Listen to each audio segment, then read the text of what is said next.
আমি রুমিন ফারহানা আমার বাসার সামনে একদল ছেলে লাঠি হাতে আমি রুমিন ফারহানা আমার বাসার সামনে একদল ছেলে আমি রুমিন ফারহানা আমার বাসার সামনে একদল ছেলে লাঠি হাতে বিশ্রী গালি দিয়ে আমার বাসার সামনে গেট ভাঙচুর করে গেল। তারা বলতেছে, এই রুমিন, নোংরা একটা গালি দিয়ে মাগি তুই নাম নিচে।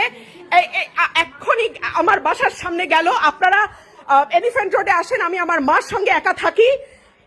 তারা এখনো রাস্তায় গোলমাল করছে, ভীষণভাবে চিৎকার করছে। আমি বারান্দায় যেতে পারছি না, বারান্দায় যাওয়ার মতন অবস্থা নেই। তারা ইতিমধ্যেই আমাদের ভাইদের রক্ত ঝরিয়েছে, আমাদের বোনদের রক্ত ঝরিয়েছে, আমাদের স্টুডেন্টদের রক্ত ঝরিয়েছে। তারা আমার পুরো বাসা আমি অন্ধকার করতে বাধ্য হয়েছি। তারা নিচে গেট ভাঙছে। আপনারা দেখুন, আপনারা আসুন, আপনারা একটা ব্যবস্থা নিন।